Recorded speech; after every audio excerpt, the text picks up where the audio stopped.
El nahual toro de la carretera a Puebla. Desde que era muy pequeño, mis padres solían llevarme al pueblo de mis bisabuelitos maternos, una o dos veces al año. El pueblo donde vivían se llamaba El Rosario y está ubicado en el estado de Puebla.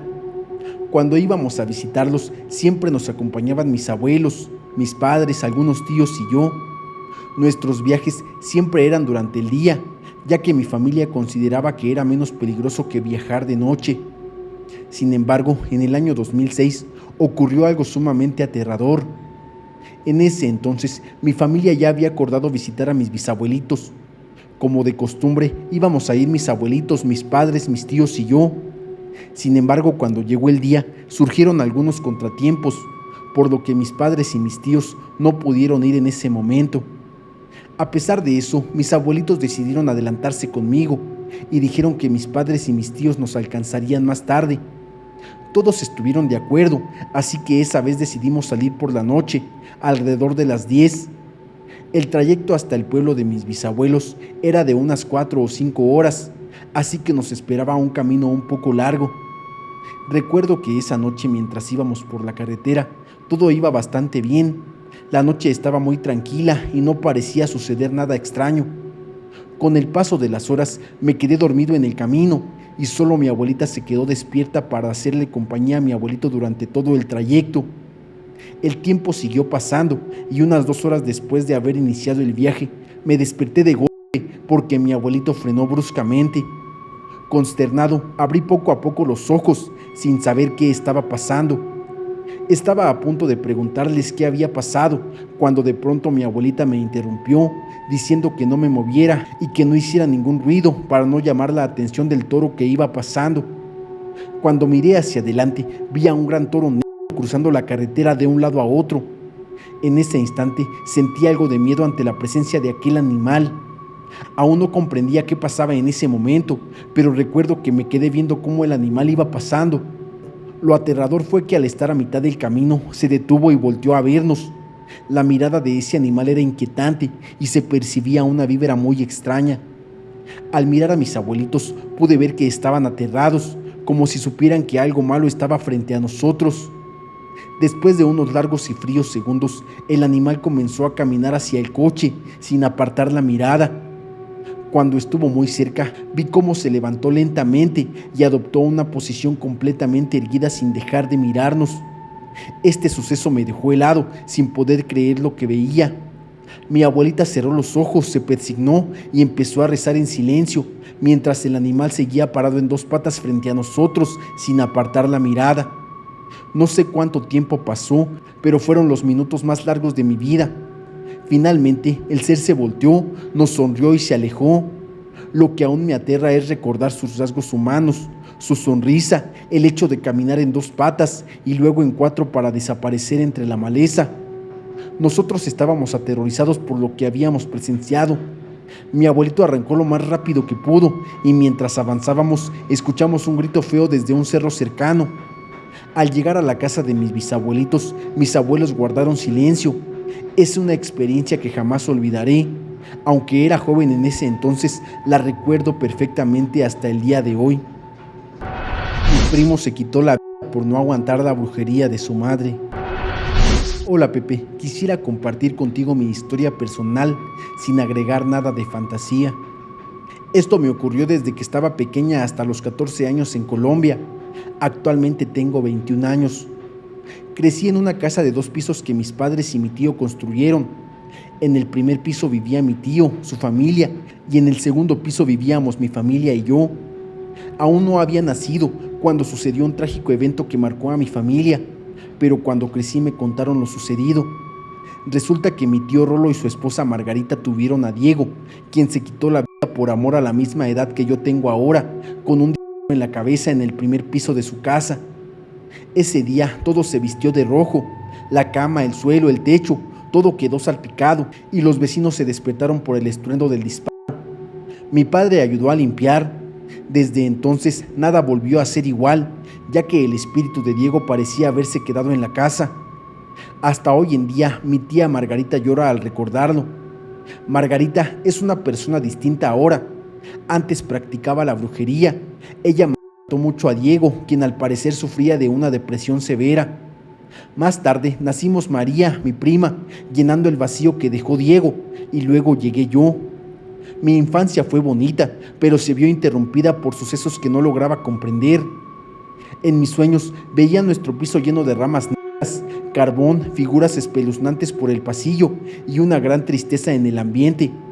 Las ramas provenían de un árbol que crecía en el primer piso. Nunca fui capaz de bajar al primer piso en mis sueños. La situación empeoró cuando comencé a ver cosas tanto en mis sueños como en la vida real. En mis sueños me acompañaba de un gato con un pelaje hermoso, una Biblia y una botella de agua. Un día de repente entró un gato negro gigante a nuestra casa maullando. Le dimos agua y comida y siguió volviendo. La Biblia de mis sueños siempre estaba encima de una mesa en mi habitación. De esta forma, lo que comenzó en mis sueños parecía traspasar a la realidad poco a poco, hasta que presencié a Diego caminando en mi sala. Se sentó en la silla y comenzó a llorar.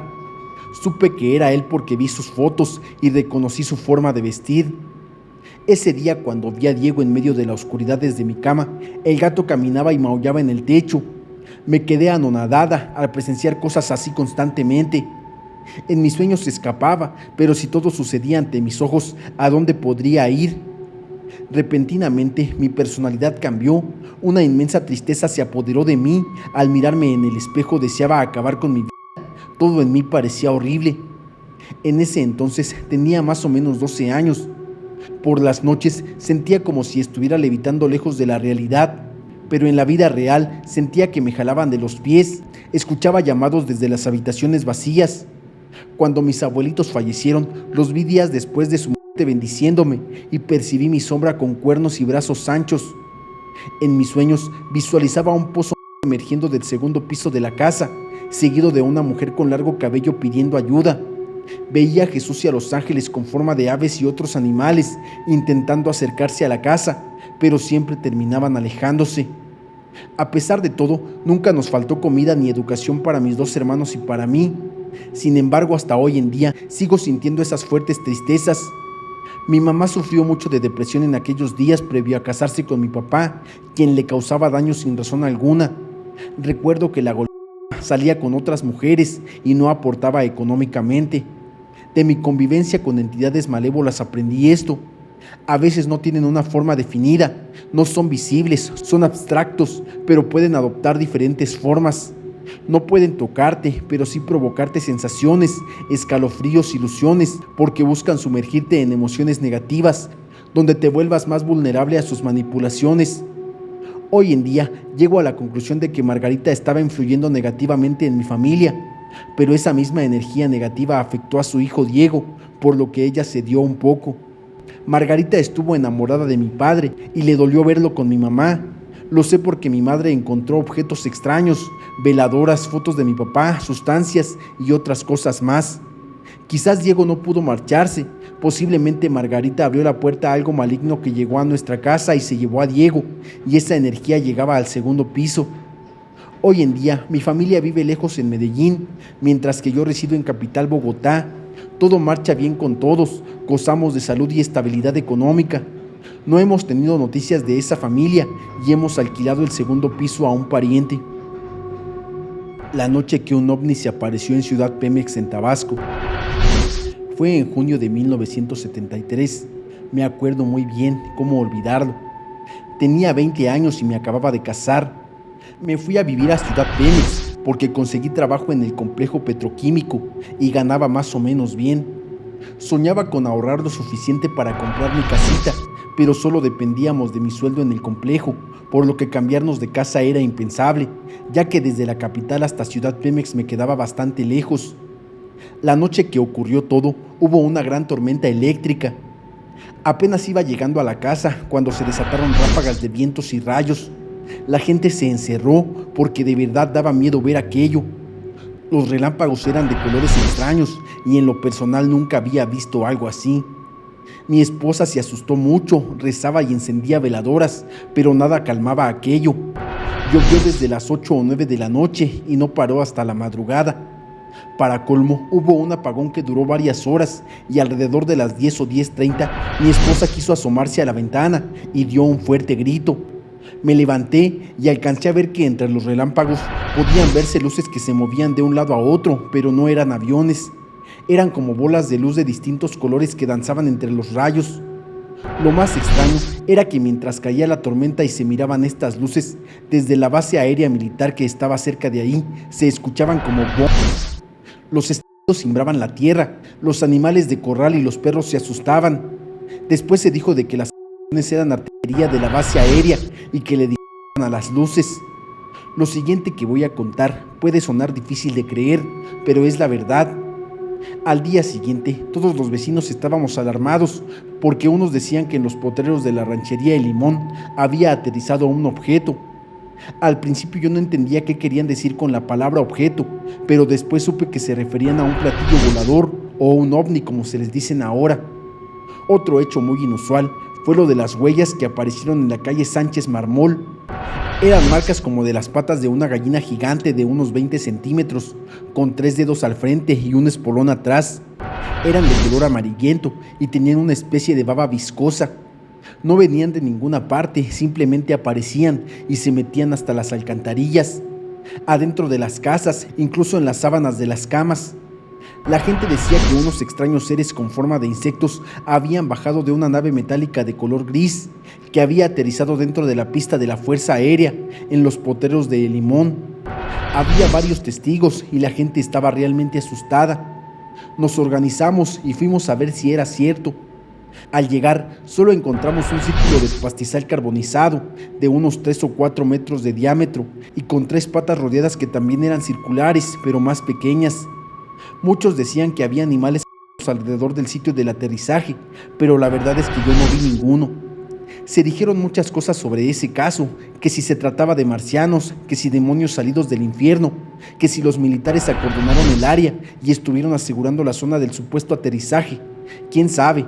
Lo que sí sé es que en la zona de Ciudad Pemex se siguieron viendo luces en el cielo durante mucho tiempo. De entrada, se me hace raro que haya una base aérea en ese lugar. ¿Para qué? Nadie me ha sabido decir qué utilidad tiene. En esa base han sucedido otros acontecimientos. Recuerdo que en aquellos años un helicóptero de Pemex se estrelló mientras despegaba. Lamentablemente, en ese accidente murieron compañeros míos. Obviamente, nadie les echó la culpa a los extraterrestres. Para los accidentes, Pemex se pinta solo y no necesita de nadie más. No sé si creo en los ovnis o no. A pesar de lo que vi, pienso que se pudo tratar de algún experimento o no sé. ¿Para qué iban a venir los extraterrestres de tan lejos a visitarnos? El velorio de un ciego que le vendió su alma al diablo en Zacatecas. Hola Pepe, espero que te encuentres muy bien. Lo que estoy por relatar sucedió en un pueblo de Zacatecas, en un pueblito donde nací. Este está ubicado al norte de Zacatecas. Y bueno, esta historia comienza así. Juanito era un joven tímido y retraído, amigo mío y de mi familia. Lo conocí en la primaria y siempre fuimos inseparables. Él era muy amante de la pesca, pero en cuestiones de mujeres tenía muy mala suerte. Siempre se le veía solo, lo que parecía hacerle sufrir. Como te dije, él era muy tímido, lo que le dificultaba entablar relaciones de amistad y aún más con alguna chica. Cuando cumplí 16 años, migré a Estados Unidos en busca de una mejor vida, pero aquel amigo siguió ahí. Yo lo veía y lo saludaba de vez en cuando iba a visitar a mi familia. Con la llegada de la violencia al pueblo y los grupos delincuenciales, y al haber poco trabajo, Juanito se unió a ellos. Para sorpresa de todos, pronto al parecer por su falta de temores y escrúpulos, alcanzó el puesto de jefe de la zona. Cometía actos terribles como desvivimientos y violaciones libremente. Decía la gente del pueblo con la que hablaba vía telefónica que vestía un gabán, llevando debajo un infundiendo miedo a todo el pueblo. Decían que su sed y maldad lo habían llevado a hacer un pacto con el diablo para no morir. Incluso algunos de sus enemigos relataban cómo veían que a pesar de salir al frente en los enfrentamientos, parecía esquivar las balas o simplemente no le hacía nada. Vivía desviviendo sin miedo a consecuencias humanas, legales o divinas. Afirmaba que nadie podía desvivirlo y desafiaba incluso a Dios. Muchos escuchaban temerosos sus palabras, no tanto por lo que decía, sino por lo que era capaz de hacer. Alejandra fue una joven a quien conocimos cuando estábamos en la primaria y de la que él siempre estuvo enamorado profundamente, aunque ella no le prestaba atención en un principio. Pero ahora que era el nuevo líder de ese grupo criminal, la obligó a vivir con él. Tras unas semanas la encontraron desvivida y desmayada, faltándole un dedo. Se rumoraba que él guardaba ese dedo consigo, asegurándose que así ella no descansaría en paz y siempre estaría con él. En aquel tiempo yo evitaba ir al pueblo debido a la violencia entre dos grupos armados. Quienes conocían a este personaje aseguraban que había cambiado enormemente, no solo en su personalidad, sino también físicamente, llegando incluso a beber de la sangre de sus víctimas para, según él, ganar fuerza y poder, convencido de que el diablo lo protegía y nunca moriría. Todos los días era constante que saliera a la calle a dar gritos desafiantes en el pueblo, disparando al aire frente a la impotente policía, mostrando quién tenía el control. Recuerdo que la gota que derramó el vaso de toda esa violencia se dio una mañana que irrumpió en una casa con violencia y desvivió a un chico inválido. Todo porque afirmaba que el demonio le había ordenado desvivirlo, asegurando que ese joven sería su perdición. Una completa locura, pues el joven en cuestión era cuadrapléjico. Los habitantes del pueblo no sabían cómo lidiar con semejante situación. El joven desvivido era el hermano de un sacerdote que había viajado recientemente a Roma, pero al enterarse de lo sucedido regresó al pueblo. Durante el entierro se arrodilló frente al cadáver de su hermano y juró venganza, abandonando su vocación. Todos los días vigilaba a la en silencio, estudiando su rutina. Por su parte, Juanito afirmaba que si el sacerdote le decía algo, lo mataría sin piedad, considerándolo su consagración ante Satanás, mientras se burlaba como desquiciado. Una noche de viernes, tras beber 2 cervezas, Juanito se paró frente a la estación de policía con un fusil al hombro, desafiando abiertamente a la ley. Estaba junto a un poste de electricidad cuando un apagón lo sumió en la oscuridad por unos instantes, pero en ese momento 2 resonaron, impactando en el pecho de Juan. Este apuntó su fusil hacia donde creía que venía el ataque, pero no pudo reaccionar. Se puso morado y cayó de frente, falleciendo al instante. A simple vista se creyó que lo habían desvivido con impregnadas de cianuro, pero los exámenes forenses no encontraron nada extraño en ellas. Aquí es donde comienza todo lo extraño, o paranormal, por así decirlo. Al día siguiente, muy temprano, llevaron al difunto al cementerio. Sin embargo, en cada instante se escuchaba desde el ataúd un rugido infernal, como si no quisiera ser enterrado. El sacerdote del pueblo detenía la procesión, abrían el ataúd para verificar que Juanito no estuviera vivo, pero el permanecía en su lugar, con un tono notablemente morado en toda su piel. Esta coloración hacía aún más creíble la idea de que había sido asesinado con 2 balas cargadas de cianuro. Esto aparentemente por motivos relacionados con el joven sacerdote. La misa fúnebre se llevó a cabo en la capilla del cementerio, pero cuando el sacerdote comenzó a recitar la primera plegaria, una ráfaga de viento derribó las velas y el ataúd. El rugido infernal retumbaba por todo el camposanto. El caos se apoderó de las personas que gritaban y pedían protección divina. La misa no pudo continuar, ya que el viento y el rugido no permitían que ninguna oración se completara. Finalmente, el sacerdote decidió, entre la desesperación, colocar el cuerpo en la bóveda sin mayores ceremonias. Al intentar sellar la tumba, esta comenzó a temblar al igual que toda la zona del cementerio, mientras el cielo se oscurecía por unas enormes nubes negras. El sacerdote ordenó abrir el ataúd con la única intención de rociar el cadáver con agua bendita. Al hacerlo, descubrieron que no había nada en su interior, solo cenizas. El cuerpo había desaparecido. En ese instante, en lo alto de las bóvedas, una figura negra se veía correr. Todos afirmaron haber visto a un parecido a Juan, pero tenía algunas características demoníacas, como sus dientes y garras. Salió corriendo y se perdió entre las tumbas, pero era él sin lugar a dudas. El sacerdote recitó una breve oración, impartió bendiciones de manera apresurada y salió corriendo, seguido por la mayoría de los presentes. Solo los familiares y amigos se quedaron, dejaron el ataúd vacío entre las paredes de la bóveda. Este evento ocurrió en el año 2008. 4 años después el ataúd sigue vacío, y en relación al sacerdote hermano del joven fallecido, este abandonó su vocación y se marchó del pueblo. Algunos afirman que él fue el asesino, portando siempre un crucifijo y buscando sin descanso al ser que, siendo humano, le arrebató la vida a su hermano. Otros sugieren que la culpa enloqueció al sacerdote. Cada año en la fecha de su entierro, en el cementerio aún se escucha un rugido infernal. Se dice que ese espíritu malévolo sigue vagando entre los habitantes del pueblo. Perdí a mi madre el 10 de mayo y un demonio se hizo pasar por ella. Hola Pepe, aprovechando la fecha, te quiero contar una historia que viví con mi familia hace varios años, en un Día de las Madres. Más allá de lo paranormal, al final yo quería que fuera mi madre fallecida la que nos visitara. Perdí a mis padres en un accidente provocado por una persona alcoholizada empezando aquel año. Su pérdida fue tan repentina que nos costó mucho creerlo. Ellos venían de hacer su mandado y una persona sin límites en su vida nos los quitó. Recuerdo que justo nos habían llamado para poner la mesa porque habían pasado por cena.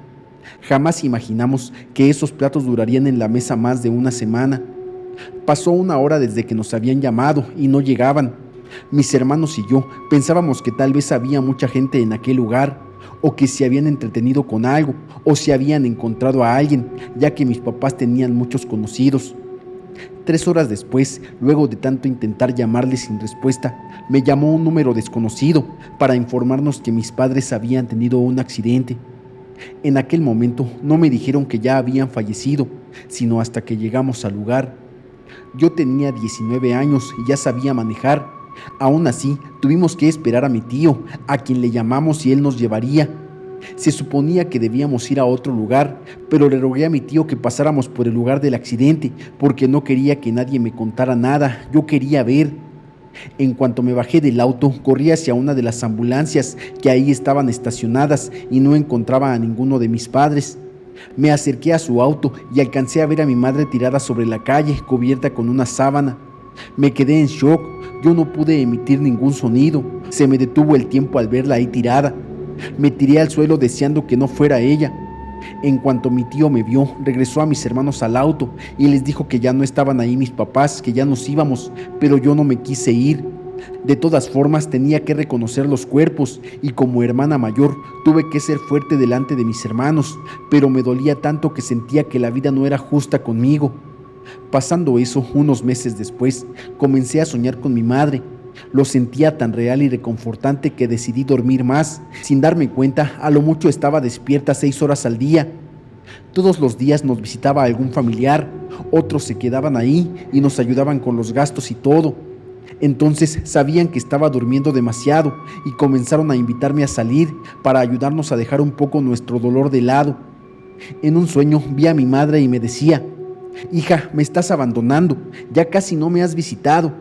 Le dije que no se preocupara, que estaba bien, que estaba con mis hermanos y que todo estaba bien, que se fuera tranquila, y luego un ruido me despertó en ese momento. Al bajar las escaleras para ir a ver, alcancé a ver como una sombra en los últimos escalones y pregunté: «¿Quién es?». Sin recibir respuesta, me animé a bajar. En la ventana que da al patio se veía una sombra, pero no lograba ver bien. Me hablaba y me decía: «Hija, ven». Yo escuchaba la voz de mi madre. Sin darme cuenta ya estaba saliendo de la casa hacia el patio para ir con ella y escuché que uno de mis tíos me gritó por mi nombre. Aunque yo lo escuchaba muy lejano, no me detuve. Luego sentí el jalón que me hizo mi tío para meterme a la casa. Me regañó y me dijo que sea lo que sea que estaba haciendo, debía dejar de hacerlo. Yo me puse a llorar y le dije que era mi madre y me dijo: «¿Qué no ves? Esa cosa no es tu madre, es algo que ni yo sé qué es, pero te aseguro que no es tu madre». Mi tío contactó con alguien para que hiciera una limpia en la casa y un día antes de que fuera la persona volví a soñar con mi madre. Me decía: «Hija, no dejes que me lleven, ya no te voy a volver a ver». De alguna forma volví a sentir el dolor de aquel día que la vi sobre la calle cubierta con la sábana. Era un dolor que no se iba y yo no quería que me doliera más. Así que le dije que me llevara con ella. En mi dolor no veía a nadie más que a mi madre. Logré que se aplazara la visita y justo nos llegó el Día de la Madre. Ninguno de mis hermanos ni yo estábamos listos para ese día. Mientras veíamos muchas cosas y gente disfrutando, para nosotros eran golpes de dolor. Ese día estábamos solos, pues mi tío se había ido con mi abuela y pasaría ya noche a recogernos, así que decidí quedarme dormida.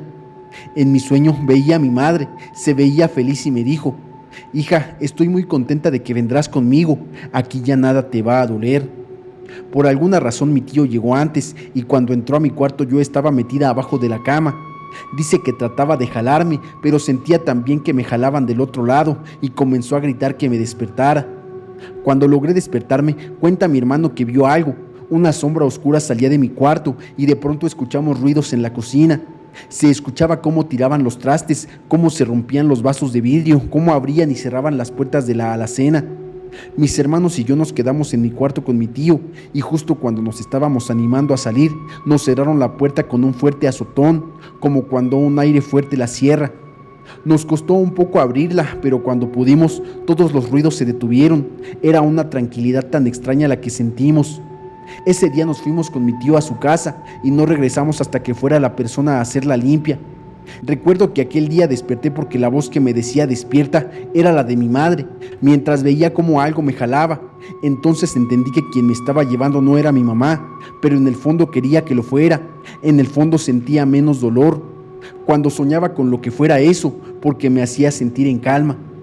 Tiempo después me explicaron cómo los demonios se hacen pasar por las personas que perdiste y se aprovechan de tu dolor. Aún así, quería que fuera mi madre la que me llamaba. El grupo Bronco le hizo una canción a un fantasma que contactamos por medio de la Ouija. Hola Pepe, espero que te encuentres muy bien. Tiene aproximadamente un año que veo tu contenido y me gusta mucho. Lo escucho cuando hago el quehacer de mi casa. El día de hoy, por fin me animé a escribir una historia por primera vez y te contaré algo que me sucedió cuando tenía alrededor de 18 años. En ese entonces trabajaba en una tienda llamada Gigante Santo Domingo, hoy en día Soriana, ubicada en Montes Berneses, en Guadalupe, Nuevo León. Mi trabajo era ser cajera a medio tiempo. Nos contrataban por 4 horas diarias por la tarde, ya que en ese entonces yo aún estudiaba. Bueno, la mayoría éramos estudiantes y trabajábamos para pagar nuestros estudios. Recuerdo a una compañera llamada Clara. Era una chica muy alegre, ocurrente y valiente. Ella venía de otro estado, aunque no recuerdo exactamente de dónde, pero tenía poco tiempo viviendo en Monterrey. Un día cuando los juegos de mesa estaban en oferta, Clara dijo muy emocionada: «Me compraré una ouija». Yo le respondí: «¿Estás loca? ¡Qué miedo! Se te va a meter el chamuco». Y ella contestó: «No pasa nada, siempre he querido una y hoy que están en oferta me la voy a comprar». Apenas le iba a responder, pero en ese momento llegaron clientes y los tuvimos que atender. Por lo tanto, ya no pudimos seguir conversando. Al finalizar nuestro turno, ella se dirigió al área de juguetería y finalmente la compró. Pasaron los días y llegó el fin de semana, así que ya no la vimos. El lunes de la siguiente semana no se presentó a trabajar y realmente la extrañábamos por su forma tan peculiar de ser, ya que era muy alegre y nos hacía más ameno el turno. El martes tampoco fue y llegando el miércoles nos empezamos a preocupar. Así que entre varios compañeros nos pusimos de acuerdo para ir a su casa. Al llegar nos recibió su madre, quien se disculpó ya que Clara se sentía mal y no podía salir. Nos dijo que estaba pasando por una crisis nerviosa. Nos extrañó mucho, ya que siempre nos había parecido una chica relajada y muy alegre. Le dimos las gracias y nos despedimos, no sin antes decirle que ojalá que Clara se recuperara pronto. Al día siguiente, la mamá de Clara fue al departamento de recursos humanos y nos avisó que ella no regresaría a trabajar. Tuvimos la oportunidad de ver a la señora y saludarla. Nos sentamos un rato en el área del comedor con ella y ahí nos contó lo que había pasado. Resulta que durante el fin de semana, Clara y sus primas habían jugado con la ouija, pero lo malo es que les había ocurrido algo que las asustó demasiado y eso fue lo que hizo que Clara se pusiera muy mal. Todo empezó cuando una de sus primas empezó a invocar a los espíritus. Al principio no pasaba nada, pero después de unos minutos estos comenzaron a responder. Resulta que hicieron contacto con el espíritu de una chica fallecida. Esto hizo que las primas de Clara se asustaran demasiado. Por su parte, Clara estaba muy emocionada, se reía y decía: «Está genial esto, miren a todas bien asustadas, esto es solo un juego», mientras se burlaba de sus primas, que para ese momento ya estaban muy asustadas. En ese momento la ouija respondió: «Díganle a Clara que se largue». Una de sus primas le dijo: «Oye Clara, esta cosa dice que te vayas». Clara burlona dijo: «Qué valiente resultaste, Tablita, a mí no me asustas y no me voy a ir». En ese momento la ouija comenzó a moverse sola escribiendo: Soy tan increíble que me compusieron una canción cuando morí. Las primas asustadas le dijeron a Clara: oye, ya deja de retarla, déjalo así, se está enojando. Clara, enojada, respondió: no, a mí no me asusta. A ver, dame una prueba de que eres un verdadero espíritu. ¿Dónde estás enterrada? El espíritu le respondió dándole el nombre y la ubicación exacta en el panteón. Las primas le dijeron: Clara, ya basta, ya déjala. Después retiraron la ouija para irse a dormir. Al día siguiente era domingo. Clara despertó a las primas y les propuso algo. Les dijo: para que se les quite el miedo y vean que esto no es real, las reto a ir al panteón a buscar esa tumba. Me aprendí los datos que nos dio la ouija, no se me olvidan. Todas aceptaron y se dirigieron al panteón. Clara todo el tiempo se iba burlando, diciendo que les iba a demostrar que esa cosa no servía. Para su sorpresa, al llegar y dirigirse al lugar exacto que la ouija les había indicado, encontraron la tumba con el nombre de la persona. Todas se asustaron y Clara quedó impactada diciendo: no, no puede ser, esto no puede ser, ¿cómo es posible? Mientras lloraba y gritaba de miedo. En ese momento se acercó el velador y les preguntó si eran amigas de la persona enterrada. Una de las chicas respondió que sí. El velador les mencionó lo triste que fue la tragedia en la que esa chica había fallecido, pues resulta que estaban en un baile, pero de alguna forma muchos jóvenes habían fallecido aplastados cuando se hizo una trifulca dentro del evento, entre ellos la chica que estaba ahí sepultada. Las chicas solo asintieron muy confundidas, pero no entendían qué estaba pasando. Después de unos minutos se retiraron del lugar, pero Clara ya no era la misma. Todas venían muy asustadas, pero ella parecía estar fuera de sí. Al llegar a su casa lo hablaron con sus padres. Ellos decidieron llevar la ouija con un sacerdote que la quemó. Les pidió que le hicieran 3 misas para esa chica, para que su alma descansara y así ellas volvieran a tener paz, ya que al parecer su espíritu estaba vagando aún en este mundo por lo repentina que había sido su muerte. La señora nos preguntó si sabíamos algo de ese baile donde había fallecido esa chica. Yo le respondí que sí lo recordaba. Pasó hace algunos años, yo estaba en secundaria y en esa ocasión se decía que se la compusieron a una niña. Era una joven de unos 14 años que falleció ese día. Resulta que en el año 1987 ocurrió una tragedia que capturó la atención de la época. El grupo Bronco, que generaba gran expectación en ese momento, se presentó en un evento en Nuevo León, uno de los bailes más importantes de la década. Otros grupos famosos como Los Seis del Trópico e Impacto Montemorelos también participaron. El lugar tenía la capacidad para 4,000 personas, pero asistieron más de 9,000. Este lugar carecía de salidas de emergencia y ni siquiera tenían ventanas, era más bien una bodega. Cuando la gente intentó entrar a la fuerza, la policía municipal llegó, lo que causó un caos y desencadenó una estampida con varias víctimas. Posteriormente, el grupo Bronco ofreció una conferencia de prensa, disculpándose de cierta forma por haberse presentado en ese lugar, aunque la tragedia no fue responsabilidad de ellos.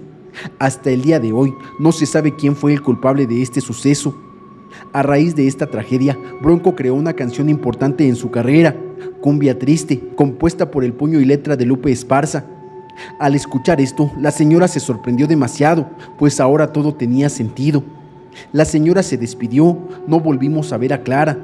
Pasaron como 2 semanas y ella fue con sus padres a despedirse de nosotras. Dijo: ya estoy más recuperada, pero aún no puedo andar ni dormir sola. Vengo a despedirme, pues mis padres creen que lo mejor es regresar a vivir a nuestro estado, y nunca la volvimos a ver. El ser sin rostro que se lleva a las personas en Michoacán. Hola Pepe, me gusta tu contenido y te quiero contar una de mis historias.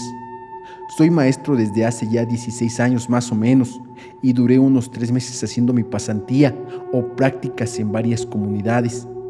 Al inicio llegué a una comunidad muy cercana a mi ciudad de origen, en Morelia, Michoacán. 1 hora y media me hacía de camino, y eso porque el transporte hacía varias paradas durante el trayecto. Iba para 2 semanas en esa primera comunidad que visité, cuando el maestro me dijo que ya debía irme a la otra comunidad e iniciar allá la semana siguiente, por lo que ese día debía cerrar y recibir mi retroalimentación. Como era jueves, yo quise cerrar ese día y poder regresar a casa y aprovechar el resto de la semana allá, así que me ganó la noche en ese lugar. El maestro me dijo que el último camión salía a las 8 de la noche en punto y debía irme a las 7:30 por el tiempo que me hacía caminando. Al principio pensé que me acompañaría, pero no. Para el tiempo que llevaba ahí, sabía más o menos por dónde caminar. Lo malo es que era un lugar muy oscuro. Ahí la poca luz que daba en las calles era por las lámparas que habían instalado en cada casa, y en el camino no había casa sobre la calle. El maestro solo me dio una lámpara y me dijo: no te preocupes, que aquí no pasa nada. Y yo ahí voy, con toda la tranquilidad y confianza del mundo. Iba pensando en varias cosas, por lo que al principio no noté ni escuché unos pasos que se acercaban cada vez más a mí y se hacían más fuertes. Cuando reaccioné me detuve y rápido miré hacia mi alrededor, pero no vi nada. No pensé ya nada y seguí caminando casi corriendo. Tenía tanto miedo que ya no volteé a ningún otro lado que no fuera hacia el frente. Yo no creía en cosas paranormales. En ese momento pensaba que era algún vivo tratando de hacerme algo. Iba caminando y vi la parada del camión. Sentí un alivio, y más porque estaba una persona como que daba la espalda hacia mí, pero me tranquilicé solo de verla ahí y pensé: bueno, ya somos dos, cualquier cosa, ya no estoy solo. Mientras me iba acercando con mucha confianza, vi cómo esa persona comenzó a voltear. Cuando ya estaba frente a mí, me percaté de que no tenía rostro, se le veía borroso. Yo no podía con el impacto de eso. Estaba tan aterrado que no pude emitir ningún ruido, ni siquiera grité. Esa cosa estaba ahí, muy cerca de mí, y yo no podía hacer nada. De pronto empecé a tartamudear. Algo hacía esa cosa. Parecía que hablaba, pero no se le entendía nada. Se escuchaba como si tuviera algo en su boca que no dejaba que saliera su voz. No pude con la impresión de ver esa cosa y me desmayé. Cuando reaccioné, estaban dos señoras y el chofer del camión conmigo. Me dieron agua y me ayudaron a subir al camión. En eso escuché que el chofer dijo: nada más porque estabas a media calle, mi amigo, porque si no, ni te hubiéramos visto. Le agradecí y seguimos el camino. Yo venía pensando: ¿cómo pude estar a media calle si estaba cerquita de la parada? Y la verdad es que la carretera era muy ancha. Me cambié de asiento con una de las señoras que vi más joven y viable para poder contarle todo lo que me había sucedido. Con el miedo de que no me creyera, me animé a contarle lo que había pasado. Me dijo que no era el primero que había visto eso y que no debía mirarle la cara, que le dijera palabrotas o groserías y que esa cosa se iría. De alguna manera, ellos ya estaban prevenidos ante esa terrible situación. Le pregunté más sobre eso y me contó que eso los visita para llevarse a alguien. Le apodan la flaca porque para ellos eso es la muerte. Me contó cómo a una de sus vecinas se la llevó. Llegó su hijo corriendo y llorando en la calle, contando que alguien se había llevado a su mamá. El niño tendría unos 9 años y venían de regreso de visitar a un familiar. Eran casi las 10 de la noche cuando escucharon los gritos y el llanto del niño. Nadie titubeó, todos los vecinos que lo oyeron salieron a ver qué estaba pasando. El niño venía tan asustado que lo único que decía era eso: alguien se llevó a mi madre, mientras lloraba desconsolado. Al principio pensaban que había sido algún caso de secuestro. Incluso llegaron a pensar que la mujer tenía un amante y había sido él quien se la había robado, pero por la reacción del niño era un poco dudoso. En ese tiempo no se hacían muchas investigaciones, ni se reportaba nada ante la policía. Era la misma gente la que se ayudaba entre sí, pero como el niño no decía casi nada, no podían hacer mucho. Cuando la abuela del niño logró que le contara lo que había pasado, describió lo mismo que yo: una cosa alta con rostro borroso. Entonces el pueblo comenzó a tratar de protegerse y guardarse en sus casas, incluso antes del anochecer. Aunque todos tenían miedo, no podían quedarse de brazos cruzados esperando. Hicieron rondines durante una semana, pero no vieron nada raro. No era que no creyeran en el niño, es que no se veía nada. Me cuenta que pasaron unos meses y volvió a pasar, pero en otra comunidad. Todos los que se enteraban de otras comunidades se lo contaban en el camión. Era el único lugar donde todos coincidían. Básicamente hablaban de la misma cosa, que alguien se había llevado a su familiar. Describían que era alto, sin un rostro formado, y se movía de tal forma que parecía que se deslizaba. Dijo que era algo que tenía años que les sucedía y que lo único que les funcionaba era hablarle con groserías, pero que estuvieras de verdad enojado para que funcionara y no debías mostrarle miedo. Yo aún estaba muy asustado, pero me sentía más tranquilo estando en casa. No estaba listo para irme a la siguiente comunidad, pero se había llegado el día. Llegué al punto de reunión con los demás maestros y les conté solamente a quienes nos iríamos juntos a la siguiente comunidad. Uno de ellos nos contó que en las comunidades siempre hay alguna que tiene ese tipo de cosas, o que siempre hay alguien a quien le suceden cosas paranormales, pero que hiciera caso a la gente del pueblo. Ellos conocían y sabían cómo cuidarse en esos lugares. A pesar de lo que me había pasado, le dije que eso no podía ser real, que tal vez era alguien que trataba de molestar. Él se rió y me dijo: ¿en serio no crees en eso?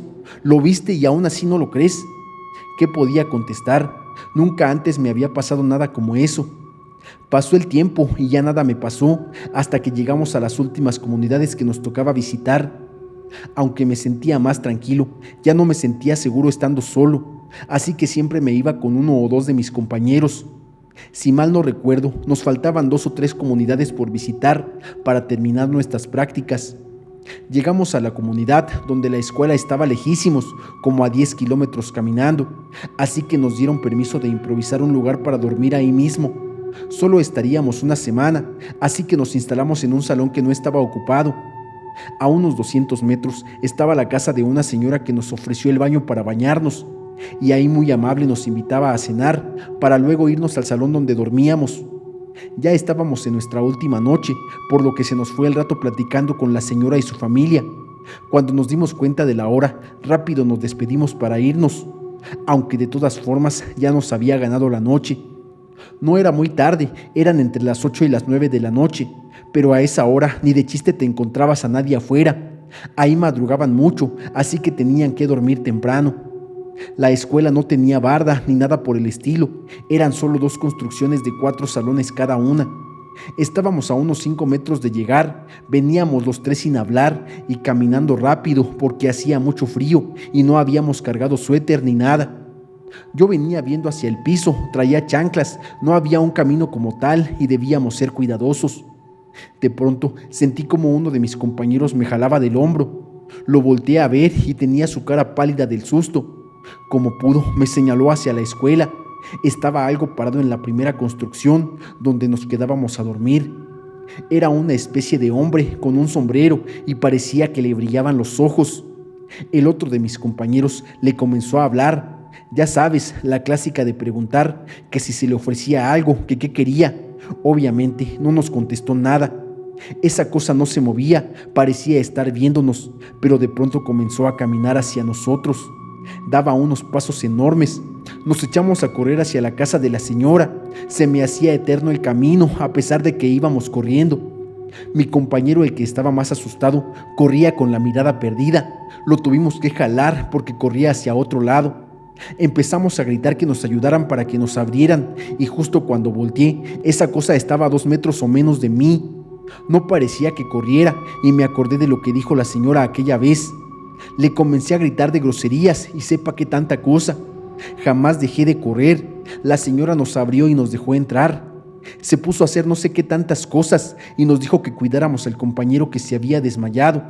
Yo estaba tan asustado que ni siquiera me había dado cuenta. Ya cuando estábamos un poco más tranquilos, la señora nos dijo que esa cosa tenía días rondando, pero que no nos había dicho nada para que no nos asustáramos. Esperaba que nosotros nos diéramos cuenta, pero jamás lo hicimos. Así que pensó que se había ido aquel ente, porque no hicimos ningún comentario al respecto. Dijo que esas cosas vienen por nuestras almas y que debemos enfrentarles con ofensas, pero que difícilmente la gente se arma de valor en esos momentos. Nos contó que ella se va en esa época del año, terminando octubre, porque su casa no estaba hecha para el frío y por esas extrañas visitas que llegaban, además de que en esa época salía mucha bruja. A la mañana siguiente solamente fuimos a despedirnos de los alumnos y maestros. Tomamos nuestras cosas y nos fuimos a las últimas comunidades que nos faltaban. Jamás he vuelto a experimentar nada como eso, pero me pasaba que sentía que alguien me veía de lejos. Me da miedo eso de voltear y que esté algo ahí, esperándome. Por ser la amante me hicieron brujería y casi me desviven. Hola Pepe, espero que te encuentres muy bien. El día de hoy te quiero contar algo que viví hace algunos años, cuando fui amante de un hombre que quise mucho. Antes que nada, quiero preguntarles a todos tus seguidores si creen en los espiritistas. No sé exactamente cómo se llamen, pero son personas que se visten con túnicas o camisones de color blanco. Estos se duermen y entran en trance.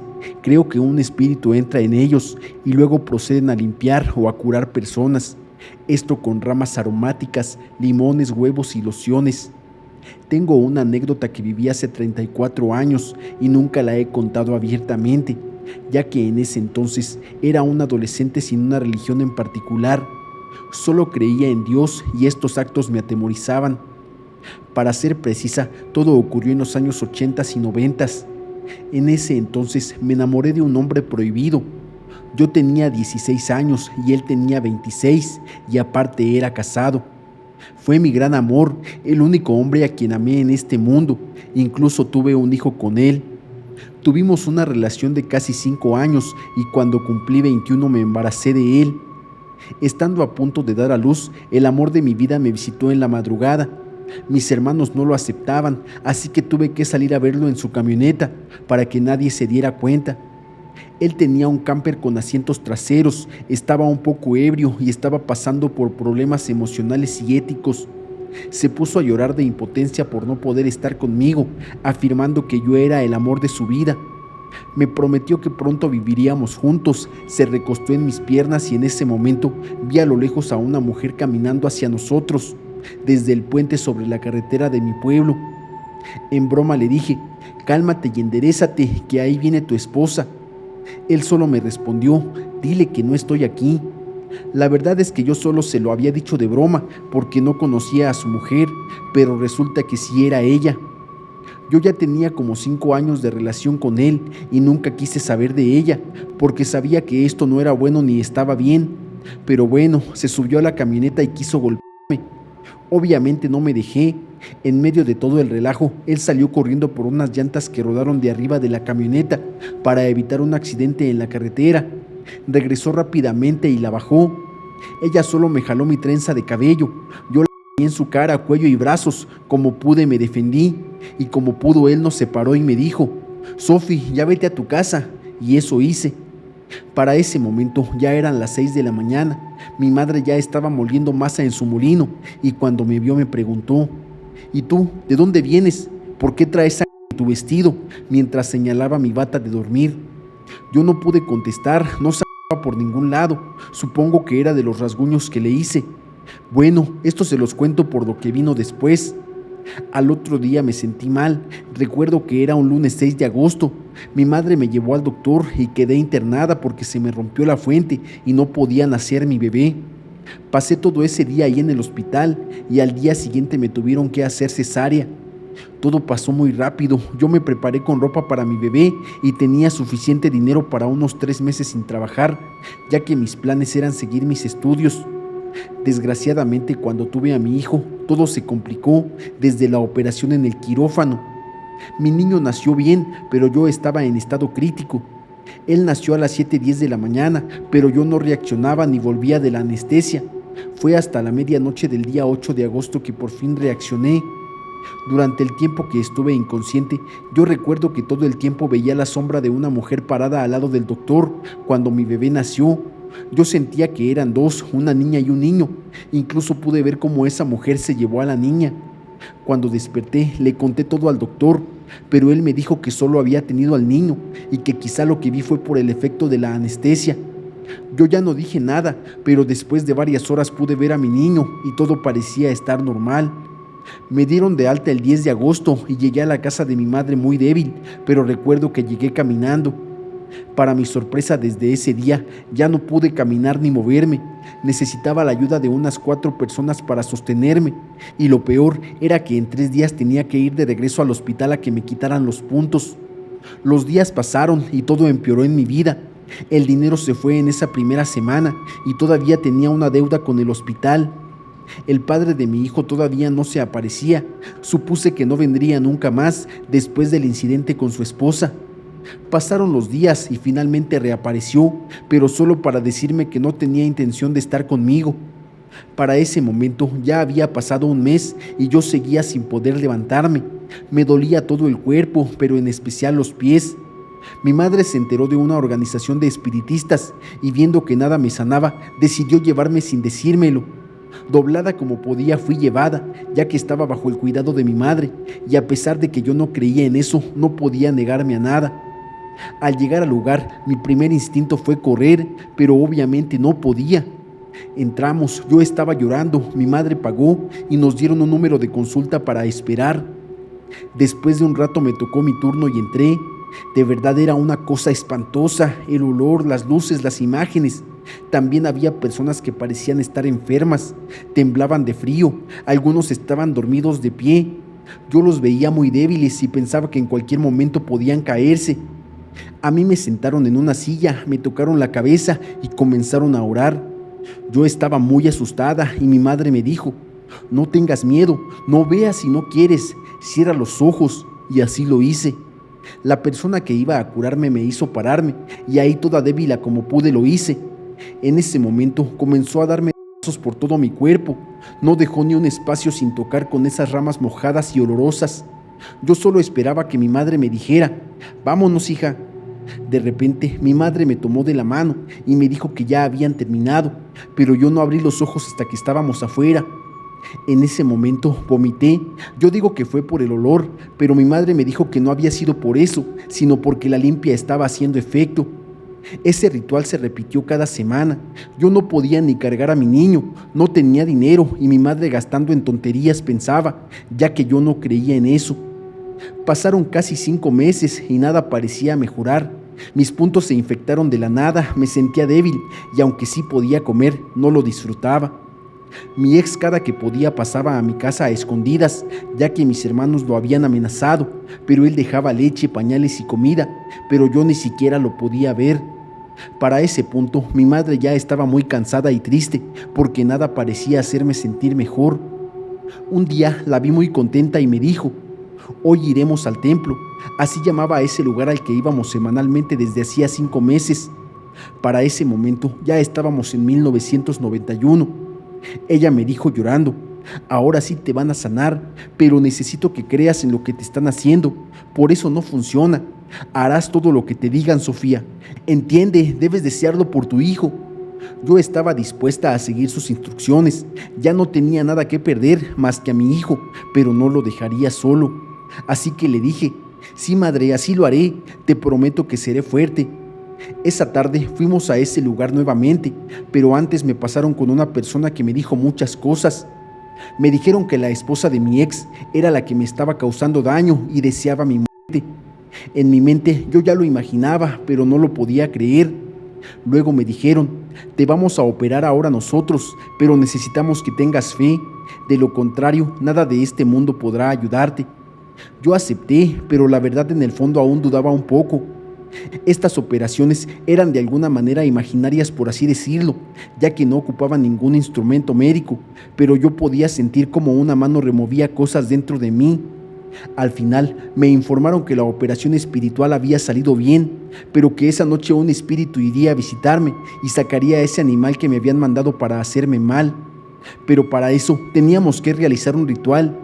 Mi madre, muy emocionada, asintió, pero yo no expresé nada y solo nos fuimos a mi casa. Al anochecer, mi madre colocó una mesita cerca de mi cama. Había flores frescas recién cortadas, un vaso de cristal con agua pura y una lámpara hecha por ella misma, con agua y aceite en un frasco de cristal. Deshilachó un trozo de manta y retorció los hilos más largos para introducirlos en un pedazo de aluminio de una lata. Luego lo colocó en el aceite prendiéndolo. A pesar del miedo que sentía, estaba cansada de discutir con mi madre sobre esas prácticas y me invadía el temor por todo lo que estaba ocurriendo. Noches antes de todo esto, en muchas ocasiones sentía como si alguien pasara un hilo sobre mis piernas mientras dormía. Era algo rápido y luego volvía a dormirme.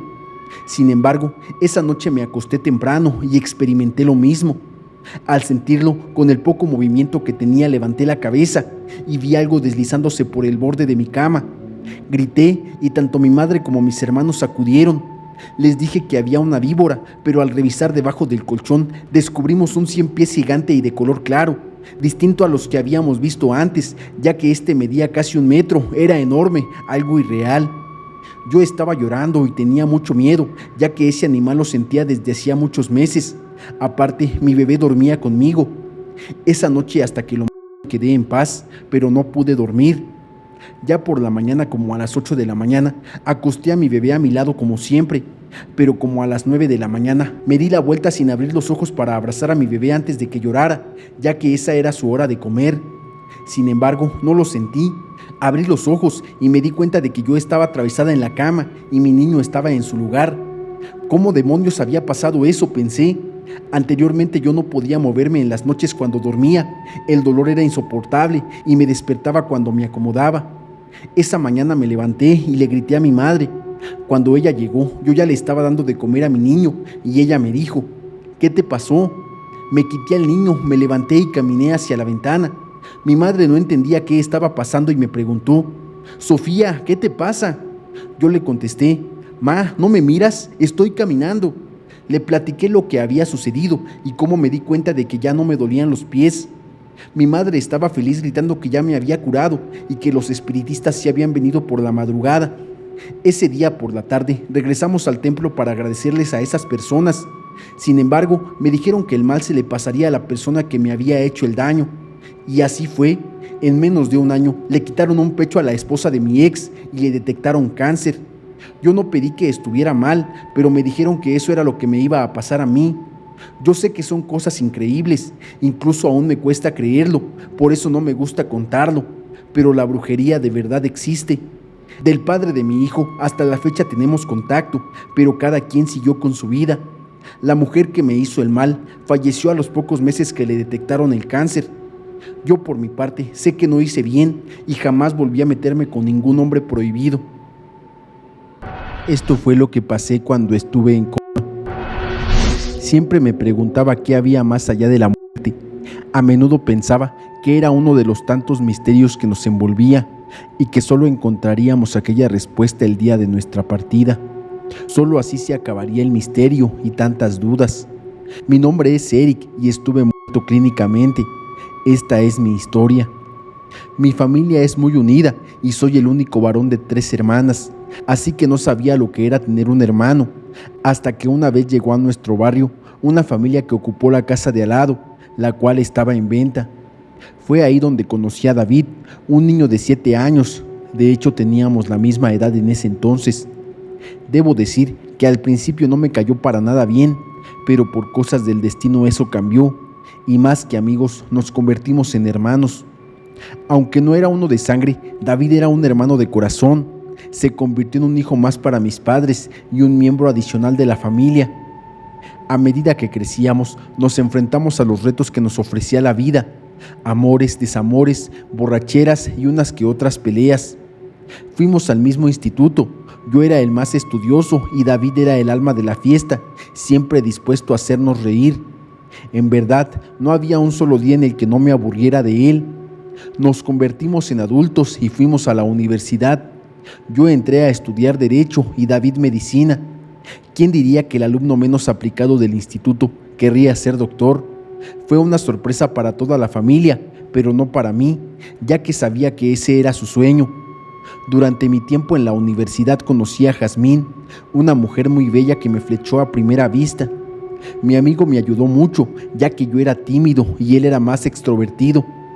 Gracias a él pude conquistarla y convertirme en su novio. No fue fácil, pero lo logré. Recuerdo que un día que una vecina del barrio falleció y toda nuestra familia asistió a su sepelio, en ese momento el sepulturero tropezó accidentalmente con el ataúd y mi amigo dijo: «Oye, cuidado, por poco y la matas, viejo». Todo quedó en absoluto silencio, pero yo no pude contener la risa y estallé en carcajadas. David se rió conmigo y aunque sabía que ese no era el momento adecuado, la situación fue tan graciosa que no pude contenerme. Ese día nos pidieron que nos fuéramos y el regaño de nuestras familias pareció casi interminable. Teníamos muchas anécdotas y promesas. David soñaba con salvar vidas, formar su propia familia y tener un perro al que le llamaría Ton. Recuerdo que Eric me dijo una vez: «El día que te cases con Jazmín, más te vale que me elijas como tu padrino. Ese día te dedicaré un gran discurso». A lo que yo le respondí: «Si ese día llega, ahorra tu discurso, me harás pasar una vergüenza. Te conozco mejor que a mí mismo, no seas cruel, viejo», le dije. Fue una charla agradable y nostálgica que resultó ser la última. Esa misma noche nuestras vidas cambiaron drásticamente. En medio de la noche, mi madre se sintió mal y tuvimos que llevarla de urgencia al hospital. En el camino de regreso bajo una fuerte lluvia, me di cuenta de que faltaban algunos documentos importantes en casa, así que decidí regresar por ellos. Las condiciones de la carretera eran peligrosas y lamentablemente perdí el control del automóvil y choqué de frente contra un árbol. Fue un accidente muy grave. Me trasladaron a la clínica en estado crítico. Mi pulso era débil y según los médicos pude haber experimentado una muerte clínica.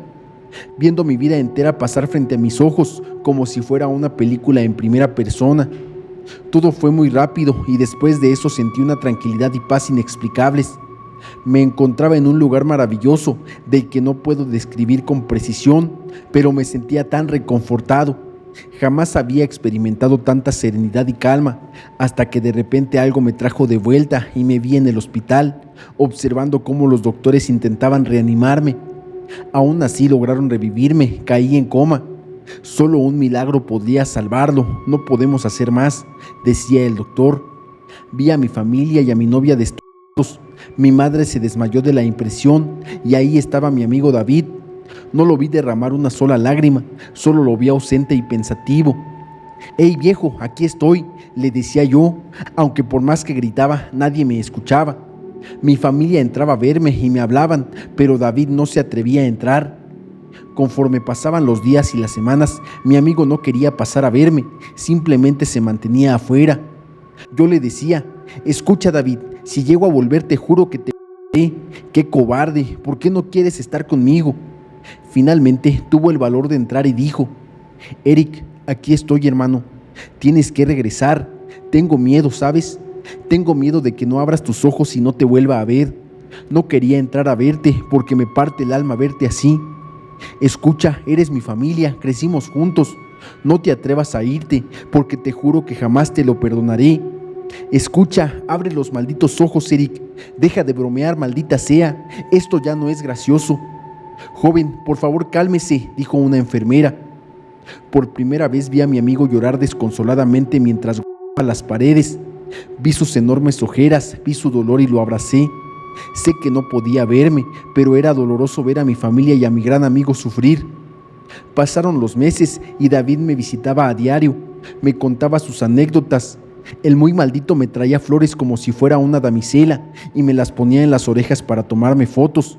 Qué molesto era, pero sus historias me alegraban. A veces lo veía llorar, se quedaba dormido en el hospital y el día de su cumpleaños número 26 lo festejó conmigo.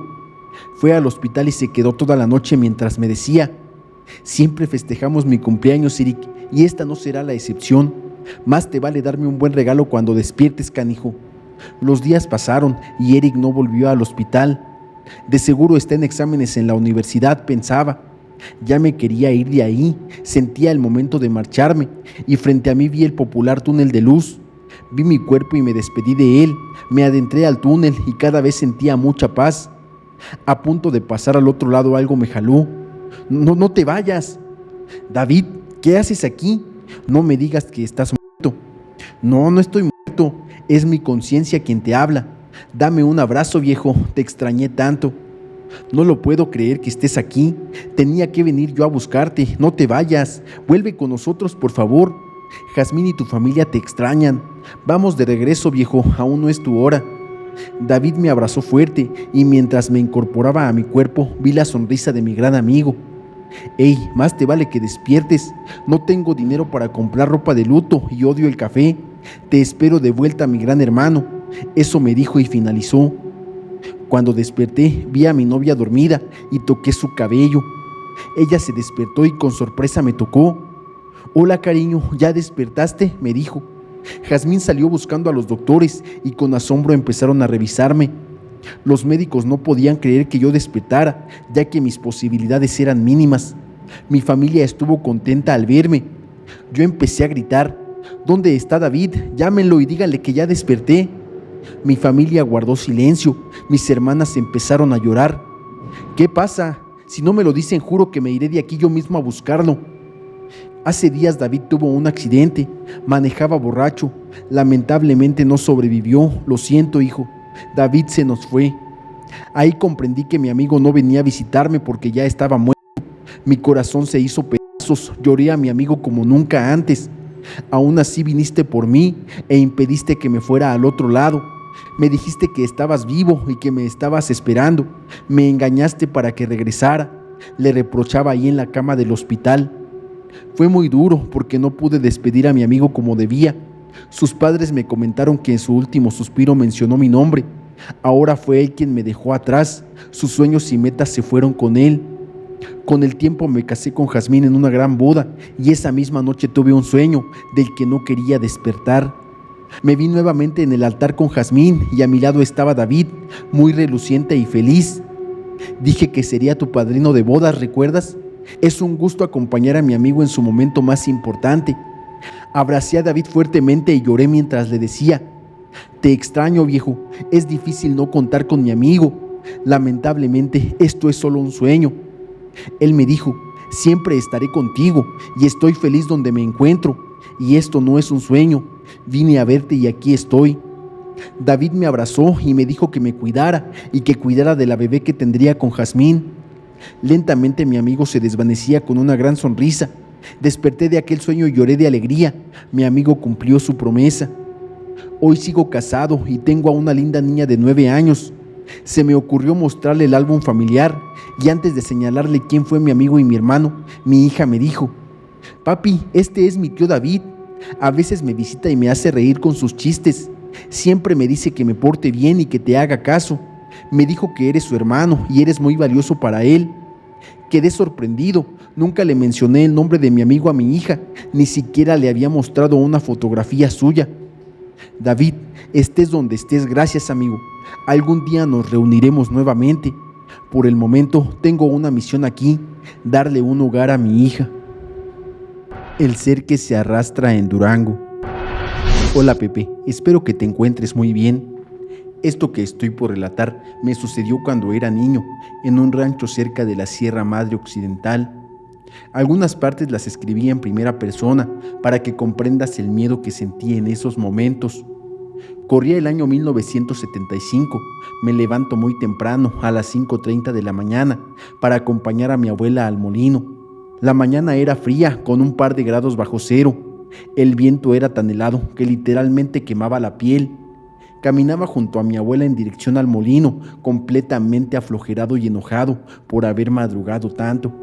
Estaba tan enojado que mientras mi abuela me contaba cosas, yo solo escuchaba sin responder. «Muchacho mulo y malcriado», repetía mi abuela varias veces. De pronto, mientras avanzamos, un señor vestido de blanco apareció caminando unos metros adelante de nosotros. Mi abuela lo observó y me pidió que aceleráramos el paso. Quizá era don Faustino, el dueño del molino, pensó. A pesar de que apresuramos el paso y el señor caminaba lentamente y encorvado, parecía que no acortábamos la distancia, sino más bien que se alejaba cada vez más. Mi abuela gritaba y chiflaba para ver si el señor volteaba, pero él ni se inmutaba. Casi llegando al puente, el sol comenzó a salir y con él el reflejo de los destellos. Nos dimos cuenta de que al señor se le veía la camisa rota y muy sucio, como si se hubiera arrastrado por el suelo, lleno de tierra y lodo, y esta vez se alcanzaba a escuchar un ligero llanto desgarrador que de inmediato nos puso los pelos de punta. Conforme salió el sol se veía más claro y al ver las roturas de la camisa nos dimos cuenta de que el señor llevaba una inmensa cantidad de en la espalda. A través de los agujeros de la camisa se podían ver unas inmensas y mi abuela se lamentaba e imploraba por el pobre señor. «Por Dios, ¿quién le habrá hecho semejante cosa al señor?», exclamaba consternada. Nos detuvimos un momento. El ambiente en el viento expresaba olor a muerte y sensación de peligro. Yo miraba a mi abuela, quien temblaba sin parar. Sus labios se movían involuntariamente y con su mano apretaba fuertemente la mía. El señor continuó caminando con paso triste y desolado, cargando un inmenso dolor en la espalda. En ocasiones emitía unos ligeros chillidos que expresaban sufrimiento. Al llegar al puente y frente a nuestros ojos, el señor desapareció como si el viento se lo hubiera llevado. Poco a poco el frío cesaba, como si se hubiera llevado consigo a otro mundo todo el caos, el miedo y el sufrimiento, y en su lugar quedó un inmenso calor, acompañado de un sol muy brillante. Llegamos al molino y ahí estaba don Faustino, alegre y amable como siempre. Nos miró con esa sonrisa tan característica, pero al ver nuestro semblante no tardó en preguntarnos que qué nos pasaba. Mi abuela le contó con lujo de detalles todo lo ocurrido, y don Faustino, con un gesto como si ya supiera lo ocurrido, alzó la ceja, nos miró fijamente a los ojos y de manera seria nos contó que ese señor que se nos apareció era el arrastrado. Según don Faustino, el arrastrado es un alma en pena que no descansa debido a su dolorosa muerte. La leyenda se remonta a tiempos de la Revolución Mexicana y se dice que un día uno de los dorados de Villa, como se les conocía popularmente a los hombres que lideraba el general Francisco Villa, disgustado por las decisiones de su jefe, se le ocurrió decirle a los demás que todos eran unos arrastrados por seguir tonta y ciegamente las decisiones del general Francisco Villa. El Centauro del Norte, al enterarse de la rebeldía y complot que estaba provocando uno de sus hombres, se acercó y con firme decisión le dijo: «¿Andas diciendo que todos son unos arrastrados, menos tú porque no sigues mis reglas? Ahora verás, y el arrastrado número 1 serás tú». Lo amarró de los pies con una soga y lo ató a un caballo que cabalgó a toda velocidad. Lo arrastró por toda la sierra hasta despertarlo. Así es como el arrastrado falleció y sigue llorando en la eternidad su dolorosa muerte.